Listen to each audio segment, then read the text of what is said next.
How do we fight the crime wave that has hit the city of Detroit, and how do we build bridges that work throughout our community? We'll talk about that today on Spotlight with Rev Window Anthony. He is president of the Detroit branch NAACP and the architect behind a community forum that brought all sorts of movers and shakers together recently. My hope is that we ignite action. That's what's important. No more rhetoric, action. That people are being held responsible for their accountability. That's what we need, accountability from children, from citizens, and from the young men who are going down the wrong side of the street. We've got to be committed to our own neighborhoods. These young folks need to know that the streets don't belong to them. We need to stand up. We need to go outside. We need to greet them in truth and love. In my mind, a significant number of complaints says there's something wrong. If we don't work together, we won't solve a lot of these problems. We want to see the end result. We want to see the crime stop. We want to see better schools. We just want to see a safe community. It's Sunday, June the 20th, Father's Day. I'm Chuck Stokes, and this is Spotlight.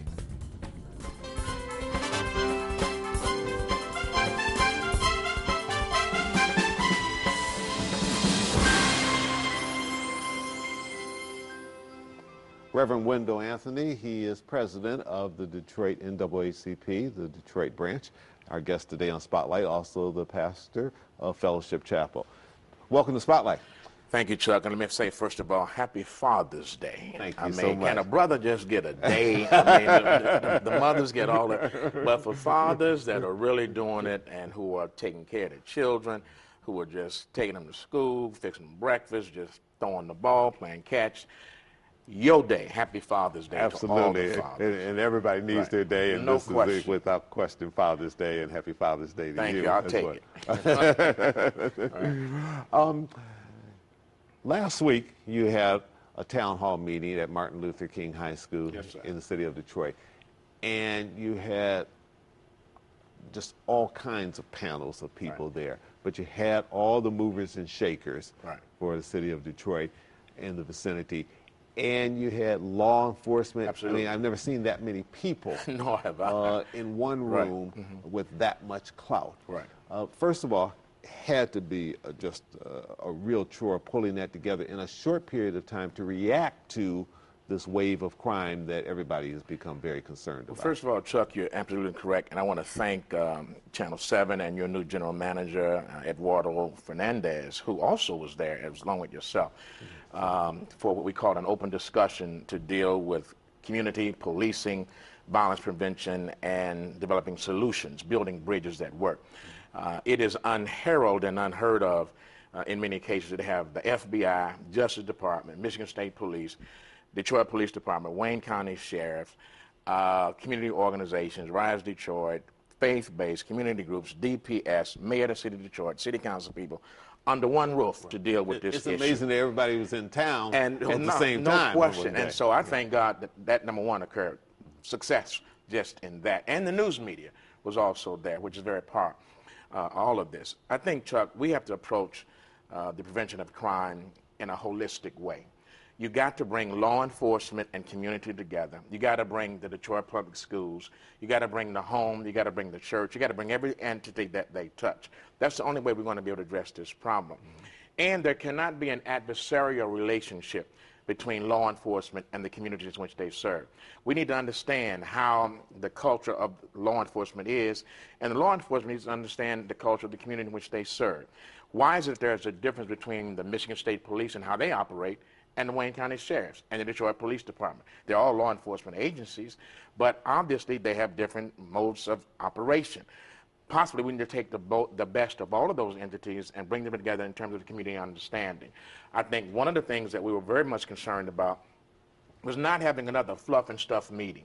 We wanted to have some deliverables, some things that would come out of that meeting that would help to characterize how we would conduct ourselves. That's why we wanted the news media there, because the news media has a direct relationship to all of this. Did the panelists know that going in, or is this something that you think just sort of came out of it? Both and. Okay. Some knew, but some we extracted out. As you were there, you saw that.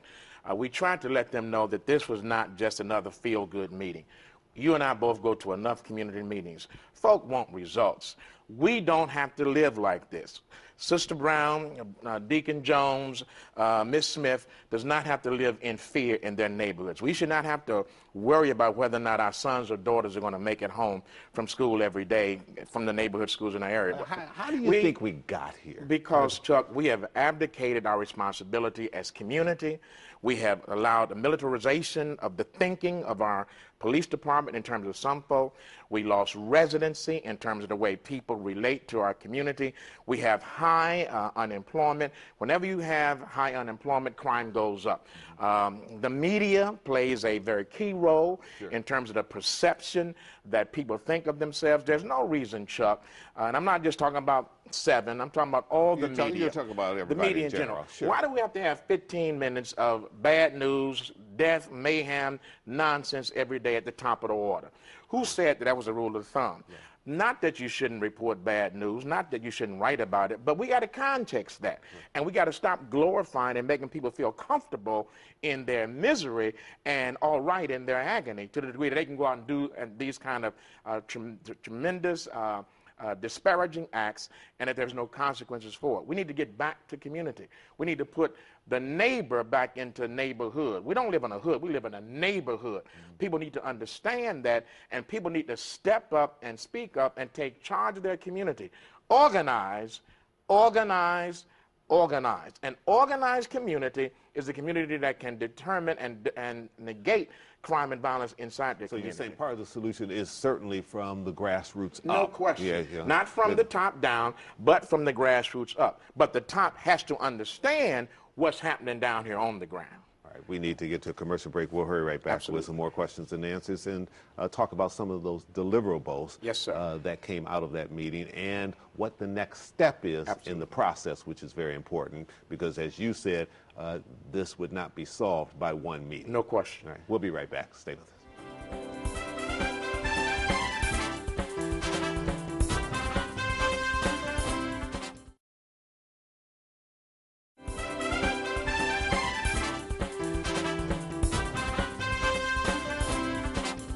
The topic is building bridges that work. The guest, Rev Window Anthony, and he is in charge of the Detroit branch of the NAACP. One of the things that happened at that meeting was some deliverables came out of that. Were you surprised by some of the deliverables? And by deliverables, we mean things that people said they would make sure would happen, that it wasn't just all talk, that they were taking another step. I was very pleased.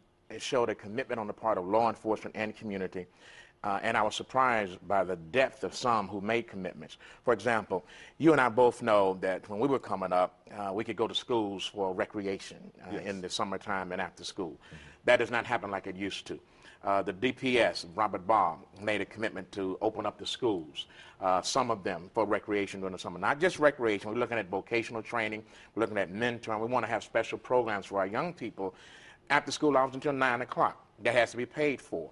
Andy Arena from the FBI, Wayne County Sheriff Benny Napoleon, Chief of Detroit Police Chief Warren Evans, all talked about the possibility of using forfeiture funds that they take from drug busts to put into a resource so that we could hire people, young people in particular, provide some jobs and training, and to allow some opportunities to be at these schools, bringing some of their reservists from the police department. That does two things, Chuck. It brings grown folk there, it brings security there, but it also says, I'm taking off my uniform. I got on a t-shirt and some blue jeans and some gym shoes. I'm not the big dog that you think I am. Let's talk about, I have a son that's your age. Perhaps we can do it better. We don't have to get our guns every time. We can talk about these things. It gives you an opportunity to touch people. The mayor was there. He stayed there for 3 hours. That's unusual for a mayor to do that. Sure. But Mayor Bing did stay there for 3 hours. He was totally committed to this process. The fact that you have Barbara McQuaid from the U.S. Attorney's Office talking about weed and seed, programs that you can use in your community to develop community policing and crime prevention. The fact that we are asking the faith-based community, these are the deliverables. We want the faith-based community, churches, mosques, temples, synagogues, community organizations. If you take $1,200 for one student. You can hire one student for the entire summer. We'd like to set up a plan, which we're doing, to expand the pool of young people who will be hired this summer to work in workforce development, to work in summer jobs. Our young people need jobs, and old folk too.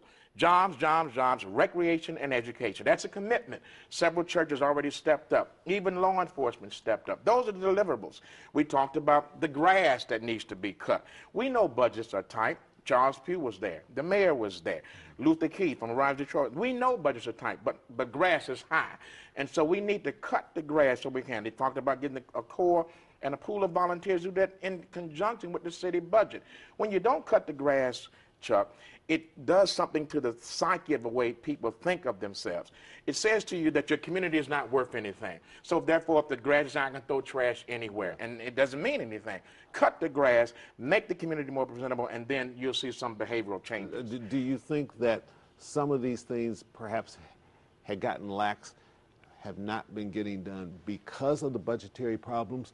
But was there a sense in the room that evening that regardless of the budgetary problems, that some creative solutions have to come forth, and that you can't use the fact that these are tough economic times and that the budget is not as fat as it once was as an excuse not to follow through on things that people can creatively figure out how to do? Both, absolutely. But yeah, the budget is tight. We all know that. Right. It's not what it used to be. And we don't, Barack Obama is not coming up Woodward Avenue, up Finkel, up Green Lawn on a white horse to save your community. He got his hands filled trying to stop the leak in the Gulf and all the other things that the president has to deal with. So the cavalry is already here. We are the cavalry. Unfortunately, we don't have the kind of budget that we used to have. So we got to deal with the budget the best way we can. That's still no excuse for us allowing our community to deteriorate the way it is. We need to be smarter and work smarter, and we can solve some of these issues. It's like my mama used to say, you might not have all the materials that you need, or you might not be as sharp as the guy next to you in school, but you still have no excuse for not performing in school. I still expect the best from you. We expect the best from our leadership in Detroit. Regardless of the budget, we can do better. Detroit is better than that, and we don't have to live like this. All right, we need to sneak another commercial break. When we come back, I want to talk about where do we go from here? What's the next step in the process? Because you clearly have the momentum that was in that room, and you had all of the key players. What you want to do is make sure that that doesn't just slip through the cracks and everybody go back to ABC and Chuck Stokes. We know we're going to keep their feet to the fire. All right, we'll be right back. Stay with us.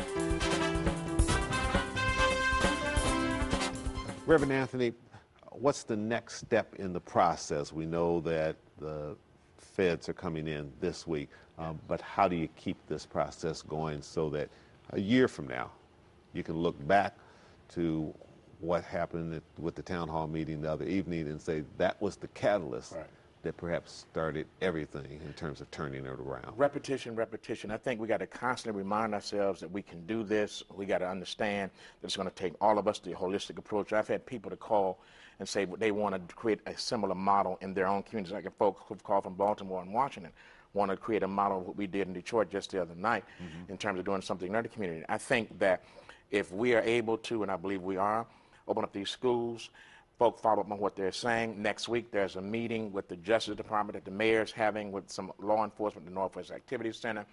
We're developing a jobs bank so that young people can be hired and retained. We want to do extensive training. We're asking that folk would work with us, the faith-based community. And we're asking people to call 313-871-2087. 313-871-2087.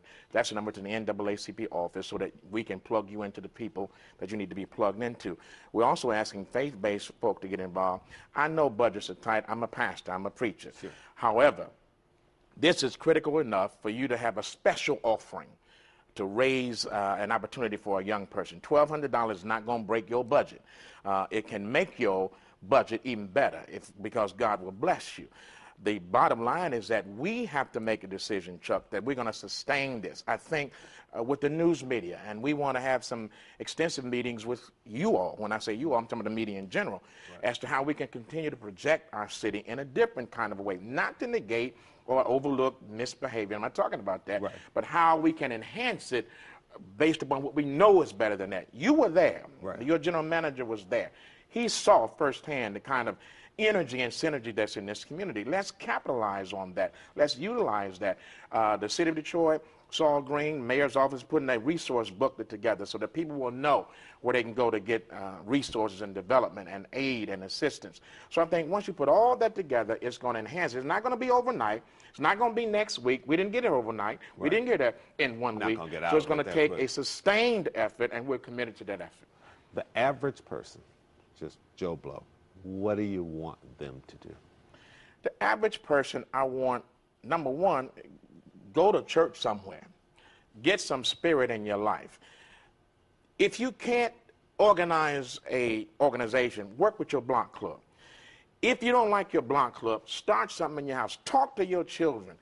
Get them on the right road to the degree that they are at home. Know where your children are. That's a simple, basic thing. Work with your school system.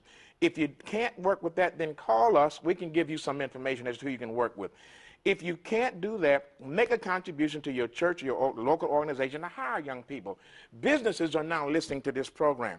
We need employers to step up, to call our office and say, look, I will take 1, 2, or 3 young people this summer. I'll hire them.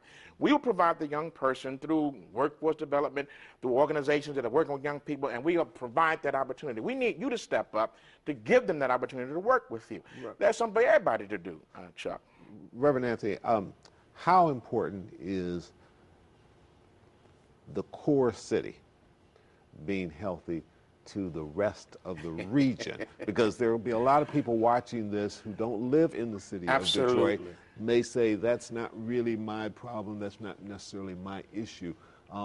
But I think what you were trying to get across there is that for this entire region to be healthy, then the city of Detroit has to be healthy. People don't want to deal with that, but let me try it like this, Chuck. You cannot love the tree and hate the roots. At the roots of Michigan is Detroit. Detroit is the home of the auto industry. Detroit is the home of labor. Detroit is the home of Motown, Hockey Town, all this stuff. It is the hub. It is the center. It is the core.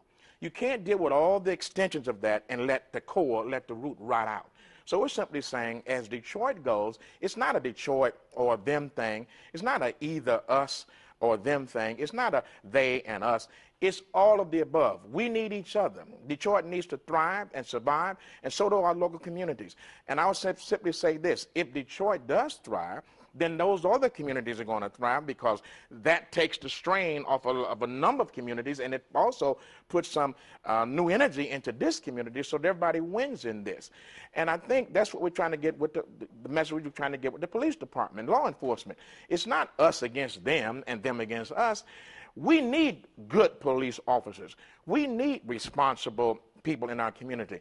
But they have to mutually respect one another. Just because you see a young person with his pants down and his cap turned backwards, don't mean that he has a gun and getting ready to attack you or shoot you. Just because the police officer is in a uniform with a gun and a badge does not mean he is a good person or a good police officer. There are many good police officers. There are many bad young people who are in that situation. However, we have to extract both the good from both groups and bring them together. Everybody, we're not going to say.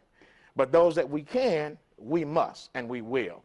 And I believe that Detroit and our region will be better as a result of what we did in terms of talking and discussing on these issues together. All right, and we have slipped one more commercial break in here. Come right back with a real quick final question and answer. All right, we'll be right back. Stay with us.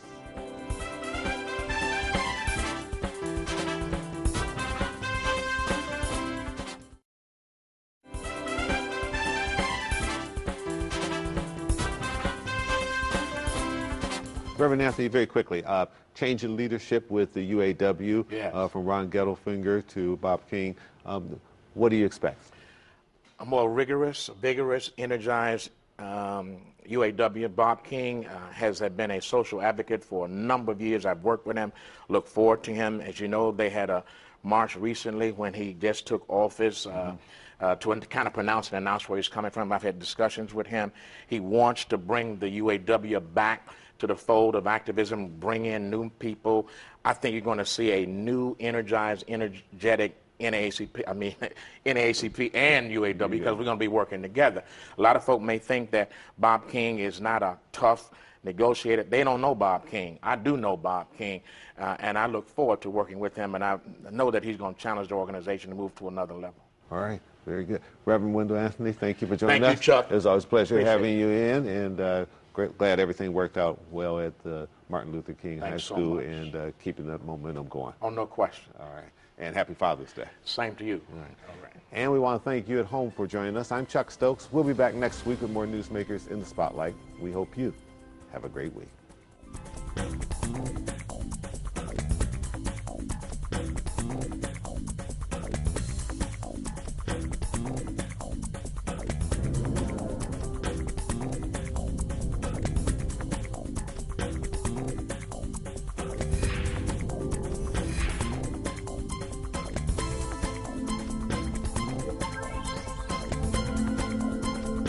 This Week is next on 7.